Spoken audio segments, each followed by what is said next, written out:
Welcome back, guys, to the Futbal Biz podcast. As always, I'm Graysen Mortimer. He's Hunter Boyven, and we are newly graduated college students, hence why we haven't been here in 2 weeks. We've been mostly focusing on that. I actually just did a play as well, so been very busy with that stuff, but we are back. We are almost going to be working full time, but that actually might free up some time for us afterwards. So we should be back with you, getting you some more content. That is our goal. I do have a couple interviews lined up, hopefully this summer, so that should be interesting as well. But a lot coming this summer, and especially for us in our futures because we are now graduated from Bryant University. But anyways, the football world never sleeps, and we have a lot of stuff to cover today. So let's get right into it. So we're going to talk about the Champions League first. Both legs went how you thought they were going to go. I said AC was going to win. They obviously didn't. They got absolutely destroyed. But I said that Man City was probably going to win. I didn't see 4-0 happening, but they won and they're back in the UCL final. And I'm honestly really happy about that. They looked fantastic in that second leg. Even the first leg, they didn't look bad. But I mean, as much as I like Madrid as well, I really do want City to win the Champions League this year, and I do want them to win the treble.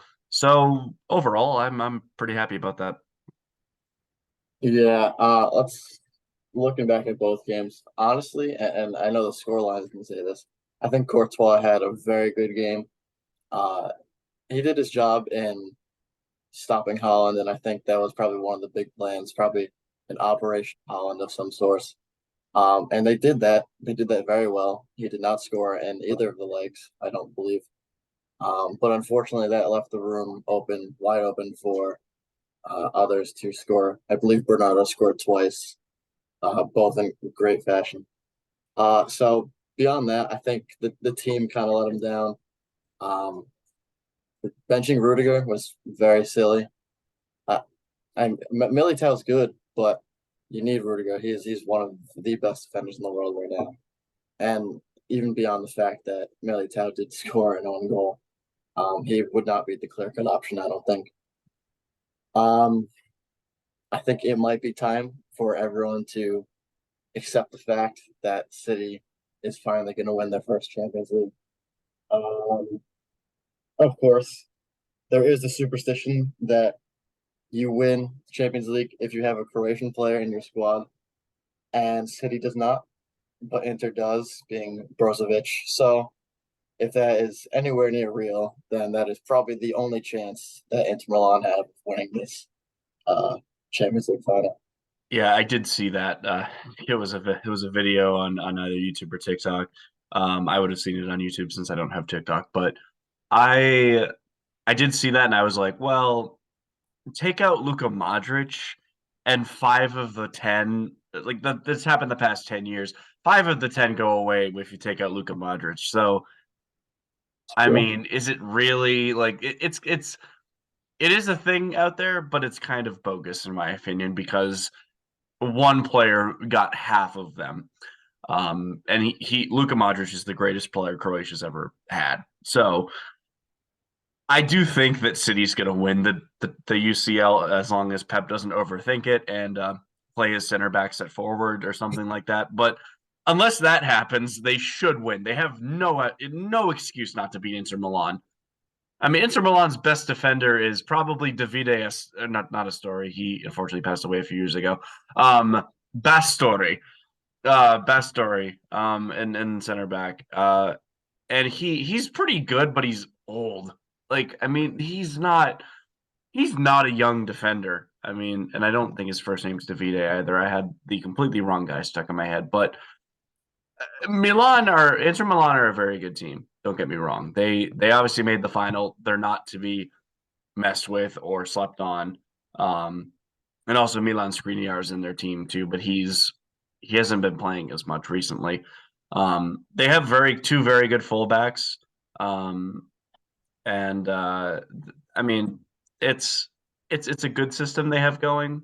And also, I meant to say Francesco Acerbi. I completely just I am not on my game today apparently. D'Ambrosio and and Dumfries are very good players. I think if the Inter do have a chance, it'll be going through those guys. Both of them are very capable of moving forward and back when they have to. Dumfries, obviously, I think is one of the best right backs in the world, and especially right wing backs. He can put a ball in perfectly for a guy like Edin Dzeko, or if he plays Lukaku. Um, if they have a chance, it'll be through those guys. But I do think that City's going to be able to lock those guys down because of whether it be Kyle Walker or Manuel Akanji. There's just guys that City have that can shut them down.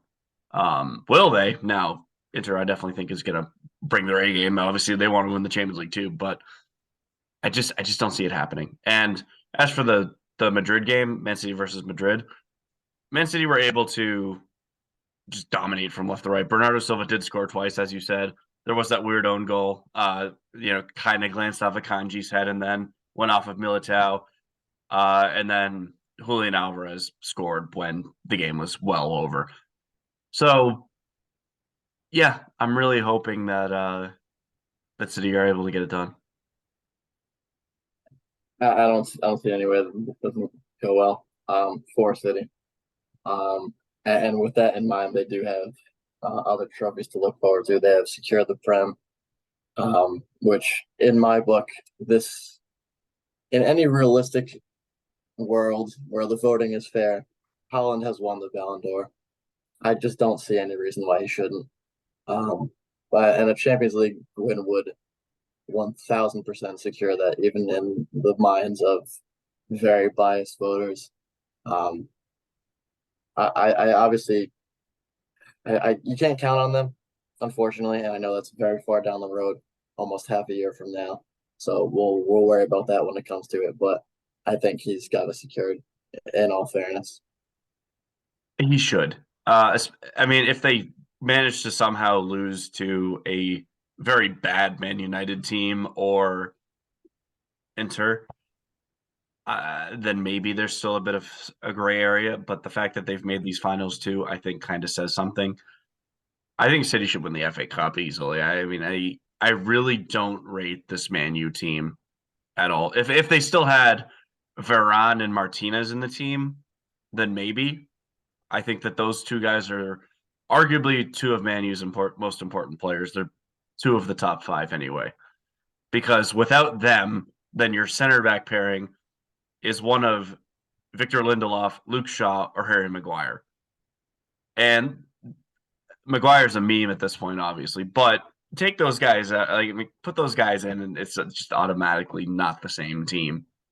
So I do think that City should win that game. And as for this UCL final, I think the back three is good for Inter, but I really do think that City should handle that relatively easily. I don't think that I think that Holland is going to create space for other guys. It's possible that the wingbacks get caught. Onana's a good keeper, but he can be beat. So I mean, I just don't see how City doesn't win the treble. yeah. But I don't think we've covered that enough. So I think we should go on to the next European final, which would be Roma versus Sevilla. The Europa League. Um, my money is well on Roma, despite how the past 10 years have gone, but Sevilla winning pretty much every time they've been in it. I think that's just a matter They of have won every chance. time they've been in it. It's a great stat, but I think not even the squad itself. I just think Jose Mourinho really is the best coach of all time.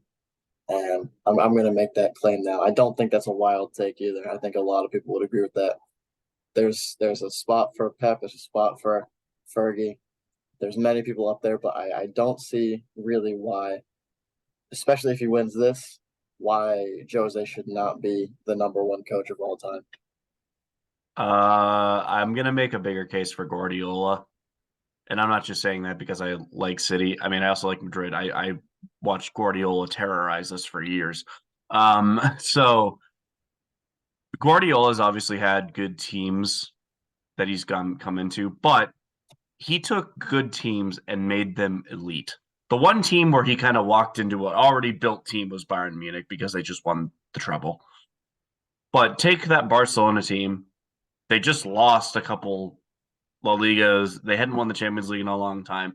Guardiola comes in. Messi is his best ever season. Hasn't reached. Obviously, it's Messi, so obviously he's still been amazing, but he didn't reach that height ever again. I mean, that was Messi at his peak was 2009 through 2011. Like that peak year, those years for Messi were his best.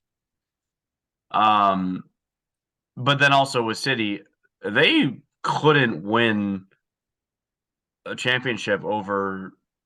Obviously, they won in 2014, but there was that gap in between, 14 and 18 where they weren't good. I mean, before Pep came in, and Pep's first season wasn't that good with City, but it takes time to adapt to his philosophy. But if he wins a treble with City, he's already done amazing things at Barcelona. It kind of becomes a gray area. And then Ancelotti, I would give a shout to as well for he's won 4 Champions Leagues as a coach, um, as well as coached several massive clubs for a long time. Same with Jose, of course, but I'm gonna give it to Guardiola if he wins the treble because I just think what he's done with every team he's been in has been good. I think his style of play has always worked, and unlike Mourinho, Pep's able to stay at teams for a while if he wants to. Mourinho seems to wear out his welcome after 2 or 3 years. He did that at Madrid. He did it at Chelsea. Did it at Tottenham. Granted, I think he should have been kept for that final for Tottenham, but did it at Tottenham. Hasn't done it at Roma yet, but he's done it a lot of places he's gone. Um, but as for the final, I do think that Roma also do have the advantage. I think Mourinho is the difference maker. Everything I just said. Obviously, I do think Pep is better, but Mourinho, I believe, is the difference maker for this, and I do think that Roma does have that advantage. But don't count on Sevilla. I think on paper, as is probably the case for Sevilla too, I think Roma is a very average squad on paper, minus a few superstars. Um, and counting last year as well when they won the Conference League, it really is all him. Like you said, he is the difference maker here. Um, yeah, there's not much to add. They're two very average squads who have had some. Roma's had a pretty good season. Sevilla, I don't think they've had the greatest season as far as league standings go. Um, but they are the Europa League team. They are made for this competition. However, I'm going to put my money on Roma for sure. Yeah, Roma does have a couple very good players. The likes of Gini Wijnaldum are in there. Obviously, there's Tammy Abraham. I do think that there's guys in there that can get it done. Sevilla's got their own guys, of course. I mean, there's two Moroccan superstars in there, in Boudou and Naziri. The likes of Suso, I think, are incredibly underrated. Eric Lamella's in there, of course. So there's guys on both teams that can definitely get it done. I think it's more of a matter of philosophy, and at that point, I do give the edge to Mourinho. Mourinho's also never lost a cup final in Europe. You know, every time he makes it, he wins. So the last time Man U won a European trophy was the Europa League when Mourinho was coach. So cup finals are his thing. He's very good at them. If I want to coach in a cup final, it's either Jose Mourinho or maybe Ancelotti. But even Ancelotti's lost a cup final before. He lost the UCL final to Liverpool famously in 05. So I do think that there's a good chance that Sevilla can do something, but domestically they haven't been great. They've been better recently. They're up to 10th. They were near the relegation zone earlier this year before their coaching change, but I do think. I mean, to be fair, Sevilla did just beat Juventus, so you can't count them out completely. But I do think that Roma has the edge. Yeah. And then, of course, the last European final coming up soon would be Conference League, West Ham versus Fiorentina. This Wow, one's West Ham is average. It's below average, really. I know this is a competition for average to below average teams. Um, I don't know much about Fiorentina this season. Um, So I guess just with that in hand, I would say West Ham, but I don't think West Ham has looked strong enough um, throughout league play at least. And I know it's a tough league, but I would not be able to confidently call this game. No, I can't either. Um, Fiorentina's strength is their midfield, led by Sofiane Amrabat and Giacomo Bonaventura. Other than that, I'm looking at this lineup. I don't really recognize a lot of guys. Nicolas Gonzalez is one that I do. Um, but this game's kind of a crapshoot, in my opinion. I think West Ham has the better squad, but that doesn't necessarily mean that they're going to win. They've been awful in the Premier League this season. They did win over the weekend, but that was against Leeds, who, let's face it, I think Leeds are going down. I do think that West Ham's squad has the ability to win this team. There's a lot of quality in West Ham, like the likes of Declan Rice, Lucas Paqueta.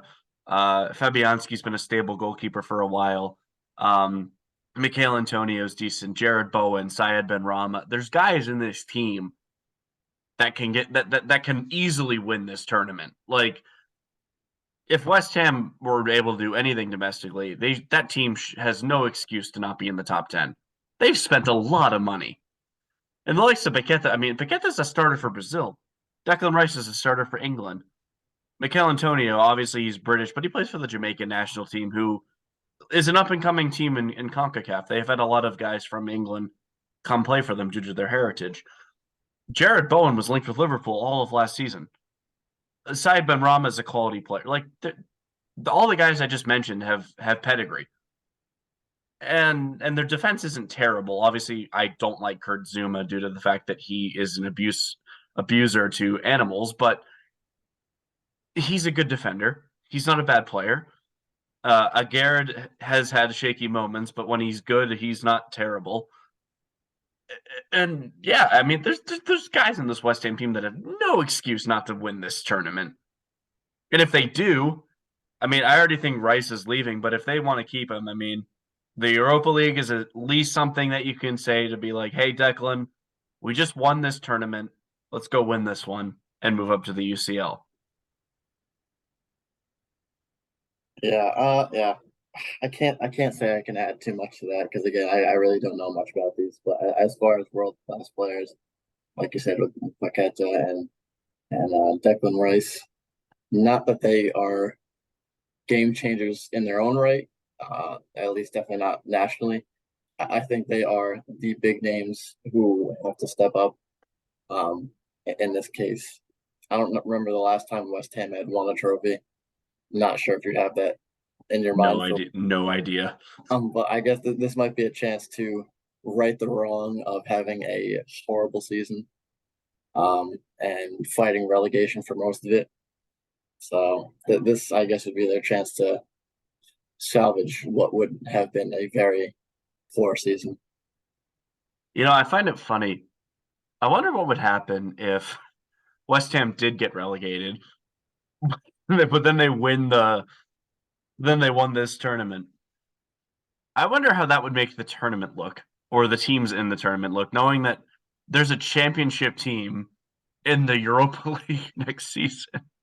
That would be wow. That would be wild. That would be a first, That's a 100% be a first.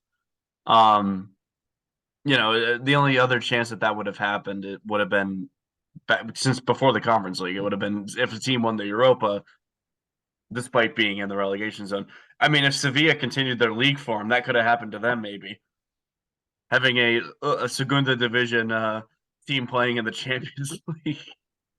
I mean, that would have been weird because you probably would have been able to keep a lot of your guys being like, hey, we might suck domestically. We might be relegated, but we'll be in the Champions League next year. So y'all should stay, just go get back promoted. That would be weird. That's a weird concept, but um that being said, yeah, I honestly have no idea who's going to win the Conference League. I'll give the edge to West Ham just because I know more about them, but at the same time, I'm not going to deny Fiorentina. I mean, they made it this far. There's definitely some quality there. I do think that all three tournaments in Europe this season speak of how highly Serie A has done in the last few years. Yes. coming back because there's an Italian team in each final. The Europa League final was almost an Italian final. If it wasn't for the way the bracket worked out, the Champions League easily could have been an Italian final. If all three Italian teams weren't put in one side. So I think it speaks volumes for how well Serie A is doing, and I think any football fan that uh, doesn't follow Serie A at least a little bit, I'm trying to do my best to watch more Serie A matches. I think you should follow Serie A. I mean, it's a great league. I think it's made a long way, come a long way since even 10 years ago. So I can speak very highly of it. Well, I think with that, we've covered well enough the European finals. I think it's time to move on. Yeah, go right into the Prem. So first of all, Man City are the 2023 season Premier League season champions. And what better way to celebrate that than using your B team and still beating Chelsea, even though they use their starters? Yeah, so we're going to talk about this because I love bashing Chelsea this season. And I do want to say, I did see a post, and I think this is a great point. People give Arsenal more shtick for coming in second place after winning for majority of the season. They get more shtick than Chelsea does for spending upwards of 600 million and being in 11th place for most of the season. For They some reason, won't get a top 10 finish. no, it's crazy to think that Chelsea will not be in any European competition after the fact that they added another one to make it three major European competitions. So even with the Conference League being an established tournament now, Chelsea still were not able to manage a top seven finish. And they weren't even close. They weren't even in contention. So I think, unfortunately, for our lovely young Kippa of TikTok, it's sad to say that I think even with the relegation teams in consideration, I think Chelsea have had the worst season out of any team in the league. And it's really just because with the relegation teams, you kind of expect them to do very average or very poorly. Whereas Chelsea, you would assume that they would at least get top five with a team where you spend that much money. But I think this goes to show, at least in one case, that passion is more than money. Team chemistry, cohesiveness. One manager might help. Yeah, they did everything wrong that they possibly could have done, and it shows in their league results. It really does. I do think that Tuchel would have been. I think he could have gotten them at least seventh. I don't think he would have bought Mudryk. I don't think he would have bought Enzo Fernandez for as much as he was.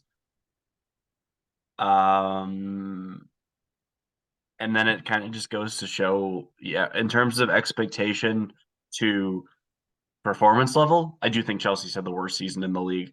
The only other one that I could throw in there is Leicester. Leicester obviously had back-to-back fifth place finishes a couple years ago, and then they're probably going to get relegated. But Leicester's more of a sad tale, really, and they played Newcastle today, so I don't think they're winning. I do think that Chelsea has been abysmal this year. The fact that City used, I mean, Rico Lewis, Cole Palmer, Calvin Phillips played. Full 90. He did. Yeah, Calvin Phillips almost doubled his minutes total for the season, and you still couldn't win against City. I get that City was home, but come on, like Holland didn't start, Kevin De Bruyne didn't start, Ortega played great, but Ederson didn't start.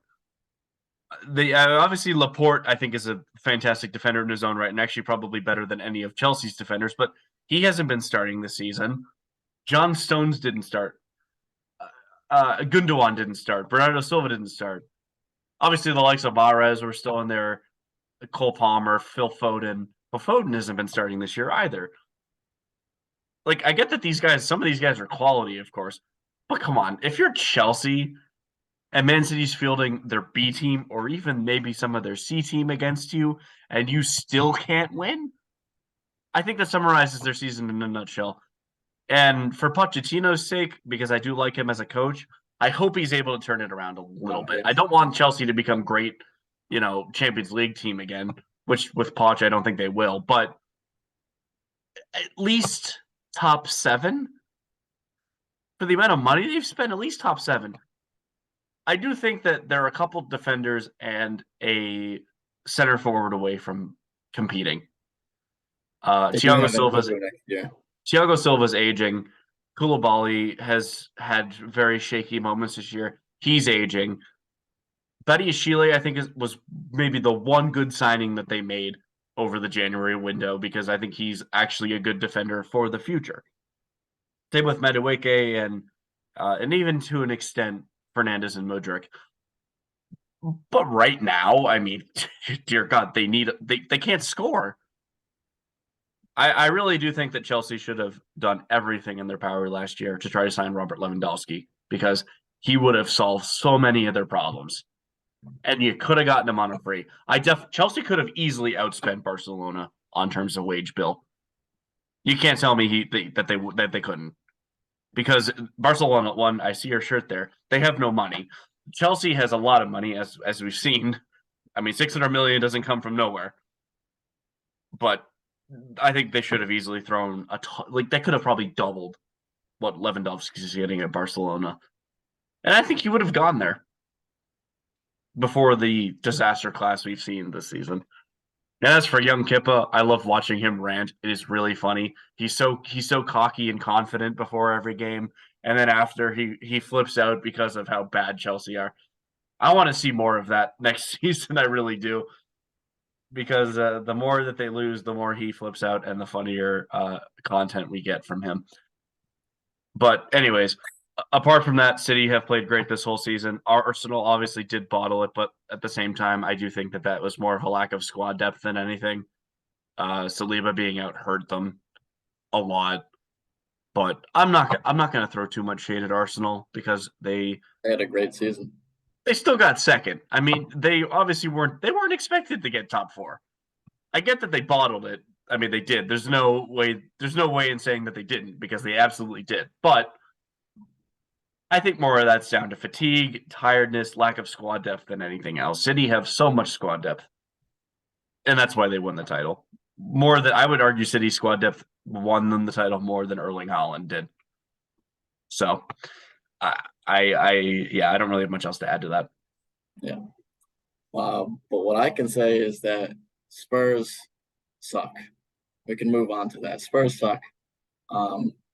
You could honestly just say Spurs suck and then move on to the next segment, because that's just enough. They lost to who was it? Brentford. Brentford this weekend. After scoring the first goal, I think if not all of them, they did score 2 goals in the second half, if not all three. Brian Mbomo scored 2 of them too. Did they play without Tony now? Is he out for Tony's starting? out. Starting Tony's out. immediately, yes. Ivan Tony is out for 8 months, and which was their top goal scorer for sure. He And hit even 20 even goals. even with that, Spurs could not handle a very average team. So I think Spurs are actually also going to miss out on Europe. It's not. I don't think it's completely decided yet, but it's looking like it's shaping up to be that way. Um, they obviously still had a better season than Chelsea. I don't expected them to. Doesn't take much for that at this point. No, but I think people usually expect Tottenham to get top five just because they always tend somehow end up in the top five, despite having very average seasons.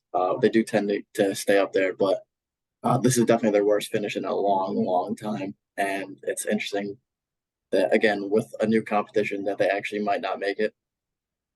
With the likes of two teams that no one would have expected to even be close in contention with Brighton and Aston Villa, and even Newcastle, which probably no one would have expected at the beginning of the season. I definitely think that I expected Newcastle to do something this year. I didn't think it would Top be four, third. though. Top four is crazy. I didn't think it would be third, but with the takeover, I expected Newcastle to improve a lot. And I actually think it speaks more to Eddie Howe Yes. than the money, because Eddie Howe has proven that he is a phenomenal coach. I think Eddie Howe has the best chance with this Newcastle team to become the first English manager to win the Premier League. The fact that that hasn't happened yet is kind of insane. I think it just speaks to how bad English coaches usually are. But that being said, Newcastle's been phenomenal. But as for Tottenham, you wasted Harry Kane. You've wasted Harry Kane. I don't understand how he continues to stay there. I think he maybe wanted to break their records. Come to Bayern, please. He absolutely should. There's no way, there's no reason that Harry Kane should not go to Bayern Munich or even Manchester United. And I don't want him to go to Man United, but if he did, I wouldn't fault him because he would win something there. He's done everything he could do. He's done everything for that team. He scored 25 goals this season. Like, what more could you ask from this guy? Like, They failed him. He's been consistently world class every season, and they haven't won anything with him in their team. I don't get it anymore. Like, I don't understand how you can't win a single trophy while having a top 5 striker in the world in your team every season. He's been world class since he's come into this team, and that was in 2013. He scored over 270 goals for this team in all competitions. And you haven't won anything with that. If I was him, if I was him, and this is just a testament to how mature he is, I would basically just flip off every single Tottenham player in that dressing room, apart from maybe Juan Minson. And even he's been bad this season. No one in Tottenham has been good other than Harry Kane. No one. There's not one guy that I can say consistently has been good. Not one. And I agree fully with Antonio Conte when he said that these players don't get it done. I forget what the exact quote was, but when he was basically like, they haven't listened, they haven't followed me, they haven't bought into my philosophy. They haven't. They never did. And the fact that Antonio Conte, a Premier League winner, world-class coach, guys made Champions League finals, he coached the Italian national team. The fact that that guy, who is, in my opinion, is a top 10 coach in the world, the fact that he couldn't motivate these guys, I don't know if anybody can. It's with Chelsea at least, they have the spending power and the money to work around it. I don't know if Tottenham obviously can spend, but I don't know if they can. I don't know if they're going to be able to change it. Richarlison is the worst signing of the year. We'll do a roundup on that in a couple weeks. Richarlison's been the worst signing of the season. 1 goal for £50 million. That's unacceptable. If I was a manager, I would lose my shit on him.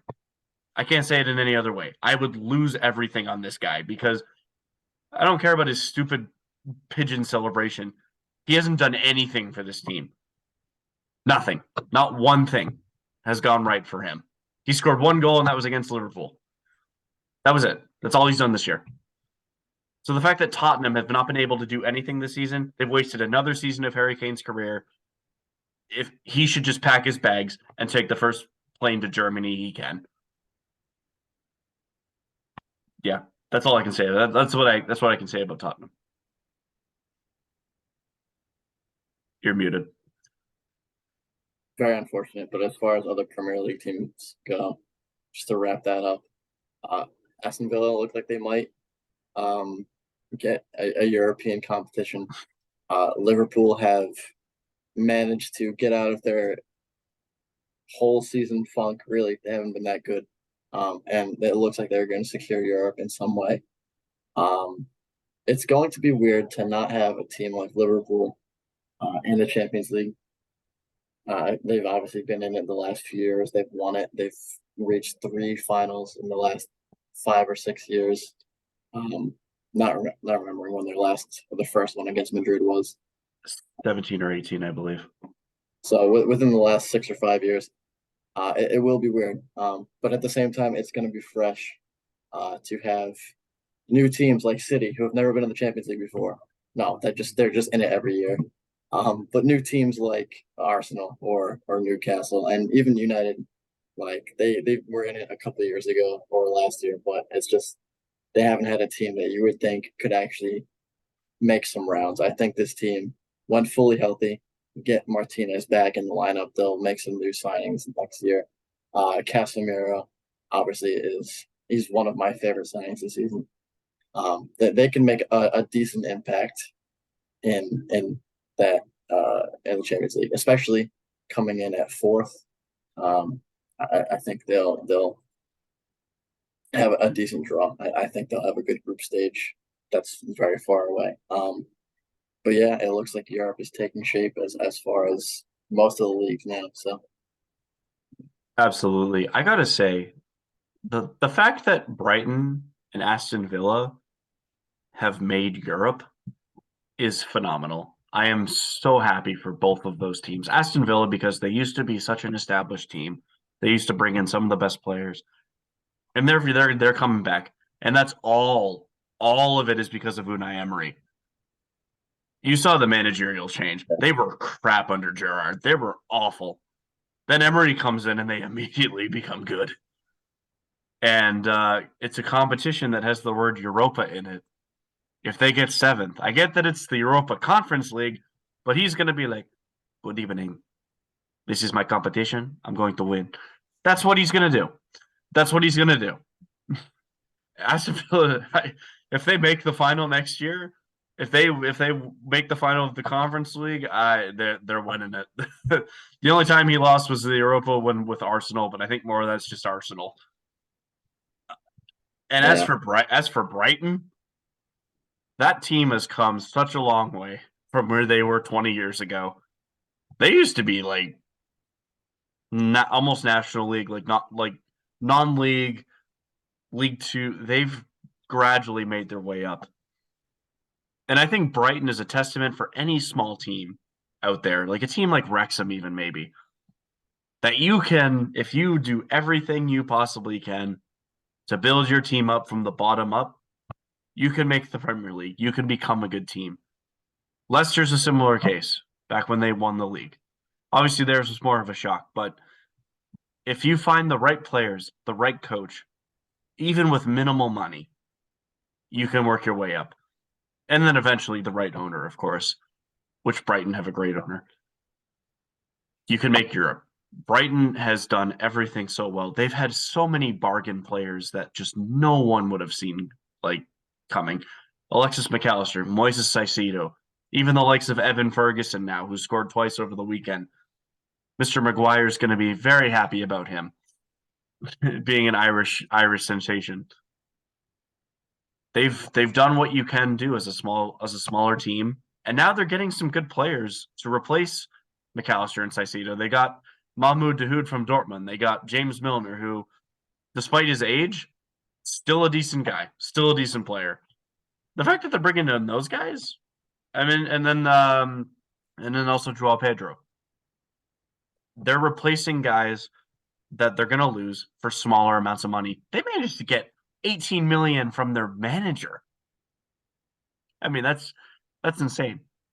and also it being I don't might not be the same next season, but they were able to keep those players like McAllister and Caicedo after their price tags went up and their projections went up after the World Cup, and everyone's going to different teams. They were able to hold on to people who are in much higher demand.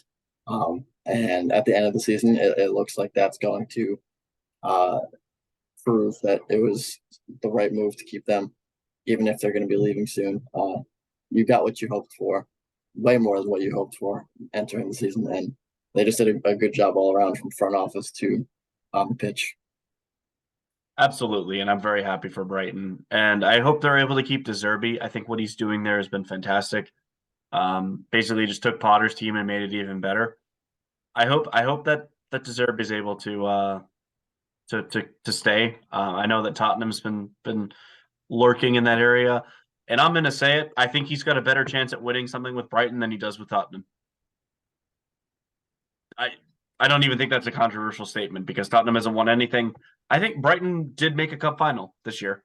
They made the Carabao Cup final. Or no, they almost made that was Newcastle. My apologies. They almost made the FA Cup final. They barely lost to Man United on penalties. If they won that penalty shootout, they'd be the ones facing City, which I don't think they would have beat them. But still, they're building something great. And I think that Brighton is potentially, hopefully, it doesn't have the same ending, the next Leicester City. That smaller team that is just able to consistently compete up there. And I really hope for their sake that they're able to do that. But anyways, moving on to the next league, we're going to talk a little bit about the Bundesliga.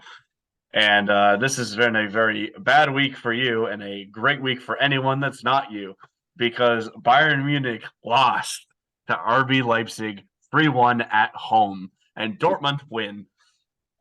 Next weekend, if everything goes right, Bayern Munich will lose their first league title in well over 10 years. And every neutral, or me, I guess I can kind of call myself a Dortmund fan because I have been to their stadium. I love their fans. I love their atmosphere. Love their culture. I've got a friend over there that lives there. It'll be a great weekend for everyone in the Bundesliga. I think everyone is rooting for Dortmund. Everyone used to hate RB Leipzig, and now they're like, this team might have just saved us from another red win. Actually, one of my closest friends is a Dortmund fan, so we've been going back and forth about this all season. This has easily, in a long time, been Bayern's worst season all around. Of course, seeing them knock out PSG from Champions League was amazing, but it's very unfortunate that might be the highlight of the season for them. But anyone can celebrate that. No one likes PSG. I think it's everything would have to go right, and I don't think Dortmund is going to let that one slip up.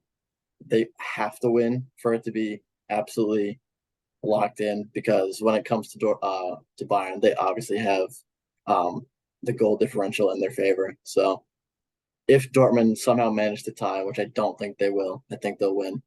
Then that would be the only chance that Bayern have to capture the title, because it is on the same day.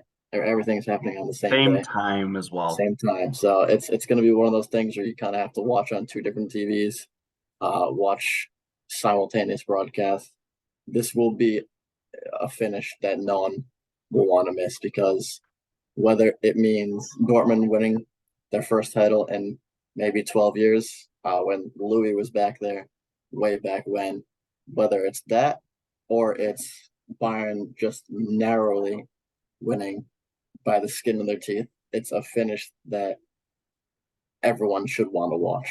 I know the Bundesliga has gotten its shtick for being the Farmers League in the past 10 years, but as far as the title chase, it has been one of the more interesting ones, barring Serie A, I think, who has probably the best top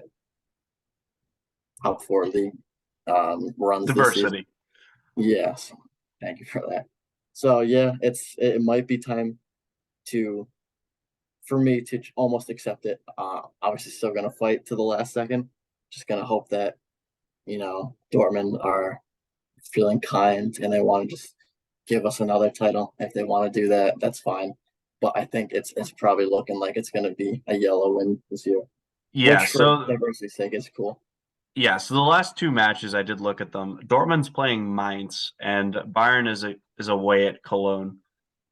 Mainz is on a 4-game losing streak, so Dortmund are gonna have the easier tie. Obviously, Mainz is one place above Cologne, 9th as opposed to 10th, but Cologne is unbeaten in 3, and Mainz have lost 4 straight.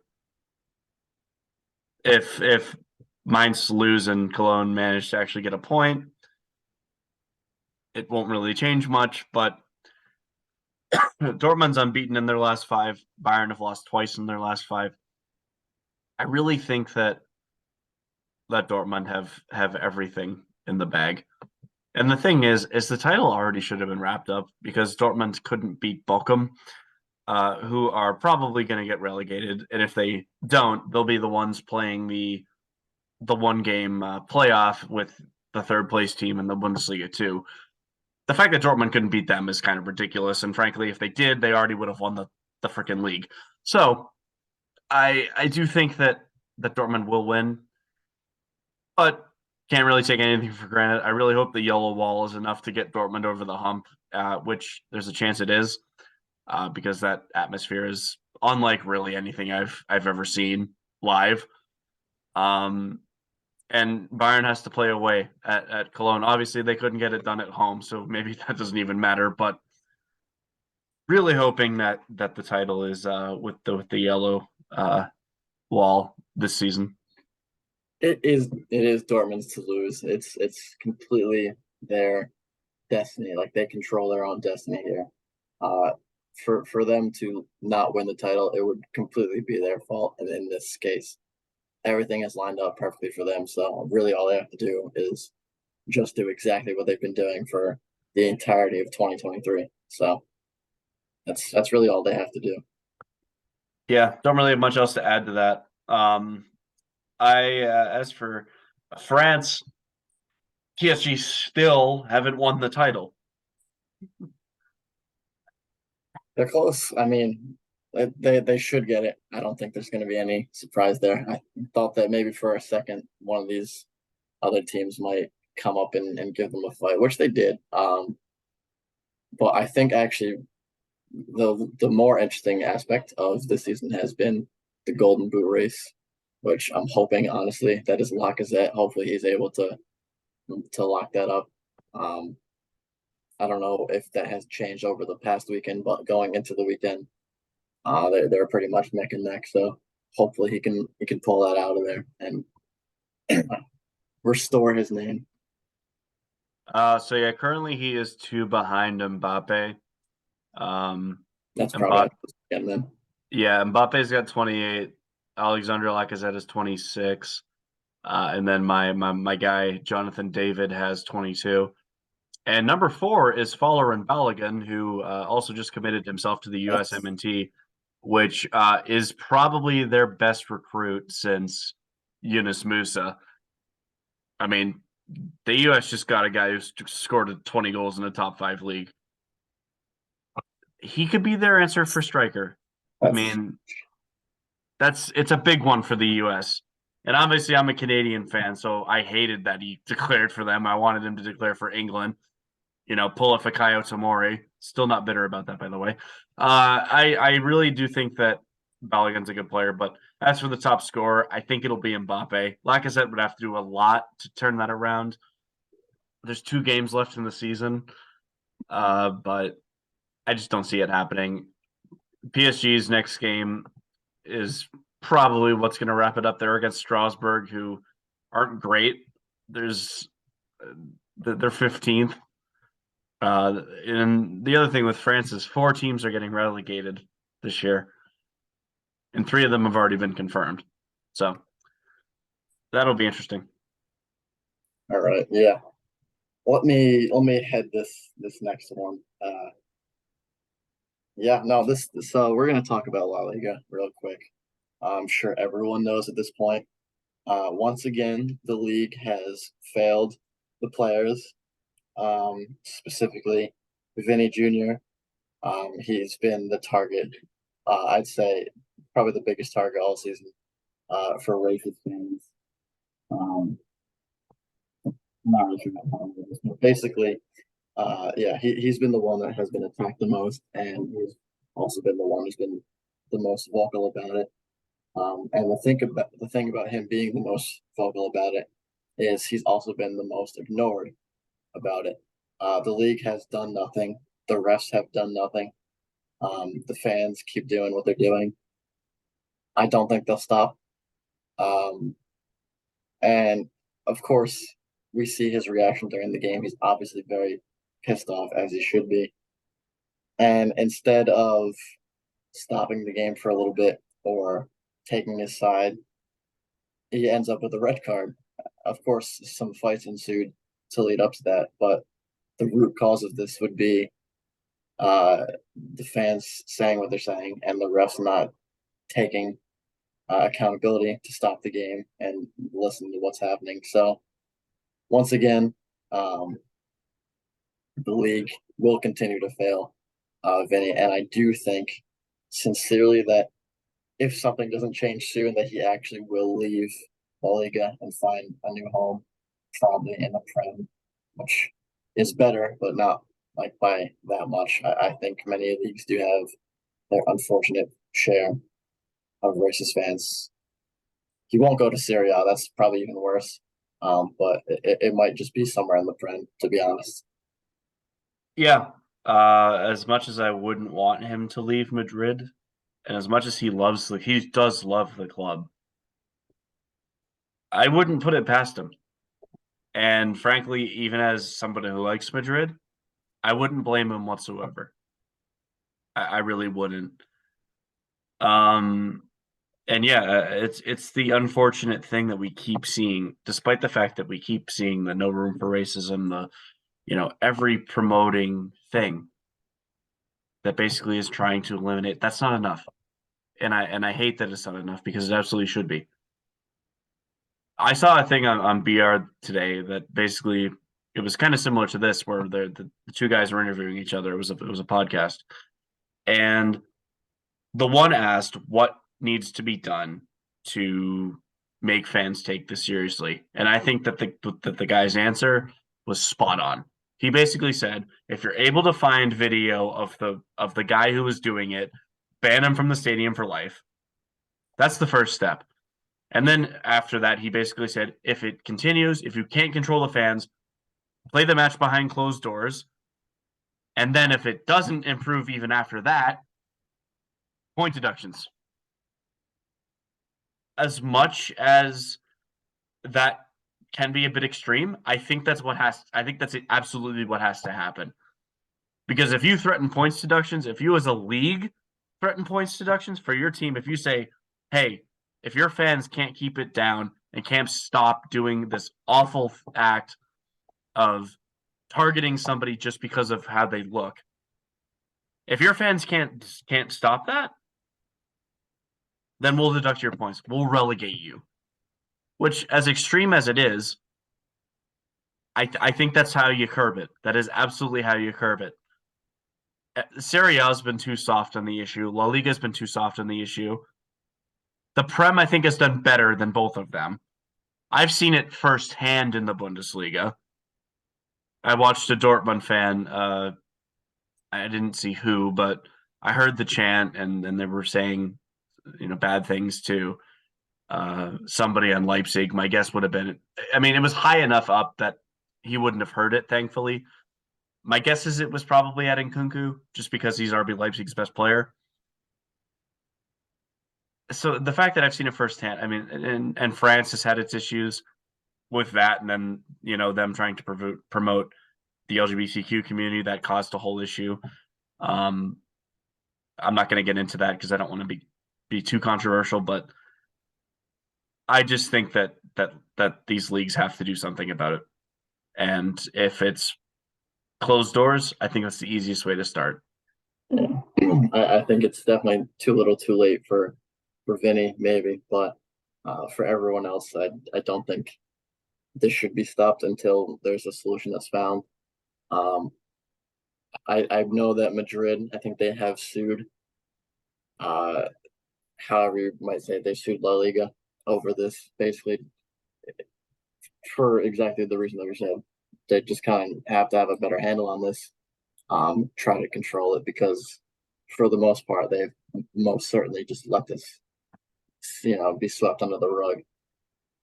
But even from after what Vinny posted, players from all leagues have been saying something about this. So it's only bringing more attention to it. And I think La Liga, as far as wanting to keep their image good, they're going to need to do something about this sooner rather than later. Yeah, and I've seen this from Valencia before too. It's not the first time I've seen something like this happen for them. Um, and yeah, I think Serie A is definitely the worst. There's been a lot of incidents there. Lukaku has been targeted on multiple occasions, and it's just awful. I mean, you should accept everyone. I think that regardless of race, sexual orientation, any of that, I think you should just be accepting. Like it's not it shouldn't be a controversial thing. Racism shouldn't exist. Like it's just the fact that people feel the need to degrade someone else because of one thing or another. It's a terrible thing, and La Liga needs to do better. Especially that falls on Tebas, the president of La Liga, who has, I mean, which I'm kind of surprised that he hasn't done anything about this because he has done Madrid's. He's said some things about Madrid that kind of make me think he likes Real Madrid, but he needs to do something. And we've seen this far too often in this sport, which tries to do its best to promote inclusivity. We've seen it too much, and something has to change. Yeah. Not don't want to add too much more of that just because it's an unfortunate subject, but we have touched base on that. And Yeah, we'll move into our usual segment of there is go one more ahead. thing that actually just came as breaking news. Juventus have been deducted 10 points again. So they are now in seventh place officially. As of right now, they are going from second to seventh place in the Serie A. So, yeah, what the hell is just going on right there?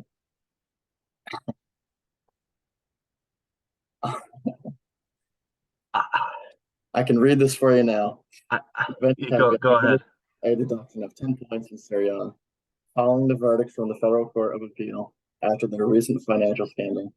That's basically all they say. So the same thing that's been plaguing them since the World Cup, deducting them 15 points, giving them back to 15 points, and then now taking away again 10 points instead. What a season it's been for them. AC Milan's got to feel like $1 million right now because they're now in the Champions League again. But I I don't know how I feel about that. Not because of Juventus and what they did. I do think that I think they're guilty, but I think once you've made the decision to give the points back, I don't agree with taking them away again. I think if anything, that should have happened next season. That way, so you kind of are like, okay, well, we messed up. Obviously, we gave them the Champions League this season, but I think once you give the points back, that kind of I don't love that type of thing. I think if anything, keep them off until you have all the details. That's all I really can actually say about that. I think it's something kind of clear cut, and I don't really have much more to add to that. And with that, we can move on. Yep. Moving into the usual idiot goal and hero of the week, we can start with idiot of the week. I'll let you go first since we basically already talked about it. To reiterate it, the referee in the Madrid game, the Valencia fans, which is who Madrid played that game, and just La Liga as a whole, very idiotic behavior that just kind of failing their own players and people who like to watch the league.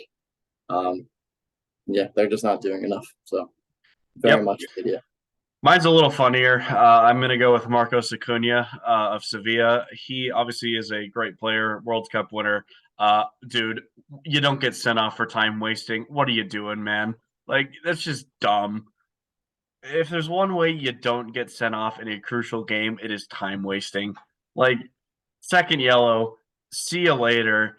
You're not playing the Europa League final because of that. You let your team down. Like, you're one of Sevilla's best players and you do that. Oh God, this is I just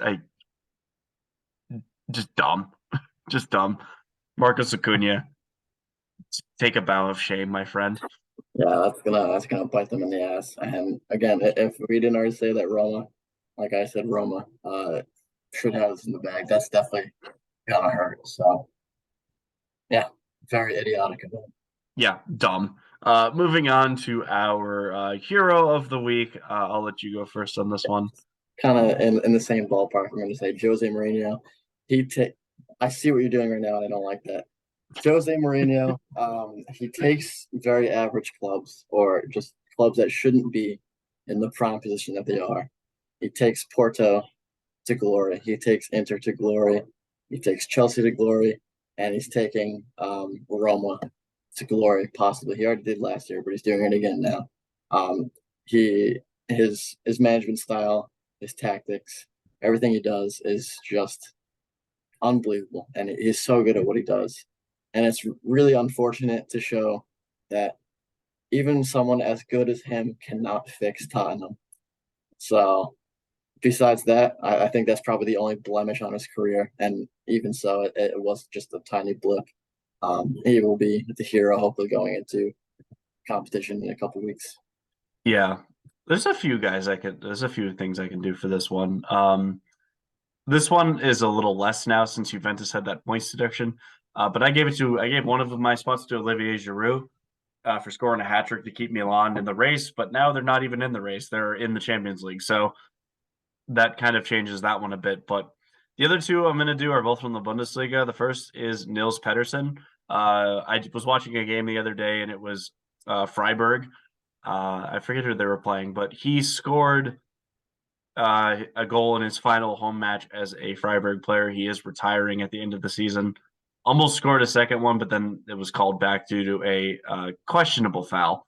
It was a kind of a one of those ones where the ball was already out of the play, but then the foot was stepped on a little bit, and the guy completely sold it. I don't know if I agreed with that one, but he should have had two goals. He had one. Freiburg won the match. They're still in the hunt for the Champions League this season. And for a club that isn't that big, that would be a very big achievement. So I'm going to give a shout to Niels Pedersen. And then my other one, which, as you said, you saw me typing it back in because you deleted it, was RB Leipzig Oh my goodness.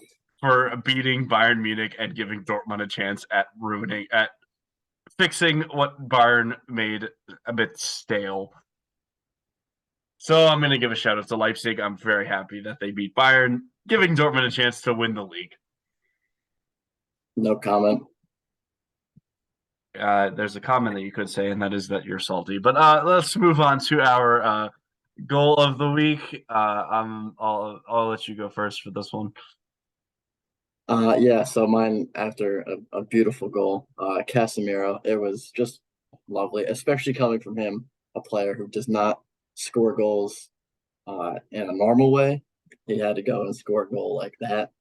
It was a little bit of a deflection coming off the defender, which gave him prime position to have basically an overhead kick. I'm not sure if it was a full bicycle, but it pretty much was. I'm going to give him the benefit of the doubt there.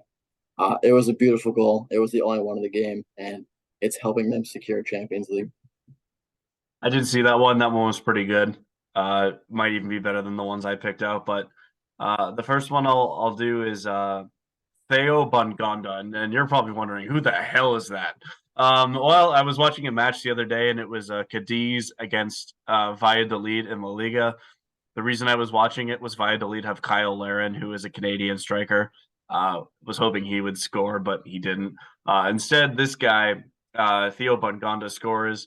He scored twice. The second one was a penalty, but the first one he did was a outside of the box shot, spanks it off the crossbar, goes down, and then back up again. Absolutely wonderful strike. And I mean, it deserved a shout. It was such a nice goal. I was like kind of blown away by it. And then the other one, a little similar, but also a little different, was Suso. His curler against Juventus was an absolute worldy of a strike. Both of them, I think, were absolutely incredible goals. Suso's was, I mean, when he hit that shot, I was like, oh wow, like that was insane. So I'm gonna give Suso a shout on that one as well. All right, yeah, very valid. Yeah, for sure. Well, that will do it from us this week. Very happy to be back. Of course, a bit of a 2 week layoff, but now that we're graduated from college and don't have that to worry about, we should hopefully be a little more consistent of a on a more consistent schedule. But what we talked about today, we talked about the UCL final with City and Inter qualifying, as well as the Croatian superstition, but I don't think that that will be a problem. We then talked about the Europa League final as well as the Conference League final, and then Man City winning the Premier League with young Kippa becoming furious again. We talked about Tottenham. I kind of went into a tangent about why they suck. Aston Villa might qualify for Europe. Brighton are going to be in Europe next season. We talked about Dortmund potentially winning the Bundesliga, and at Bayern's expense once again. First time since 2012. So that would be interesting. We talked about PSG still not winning the Liga title, but they have a chance at that. Then we went into a whole thing about what needs to be done to combat racism in the beautiful game, and that range from potential stadium bans to point deductions. We then realized that Juventus got their points stripped away from them again, which honestly is kind of a confusing thing in its own right. And then we went into our usual segment of idiot, goal, and hero of the week. That'll do it from us this week. As always, I'm Grayson Mortimer. I'm Hunter Boy. And we will see you next time.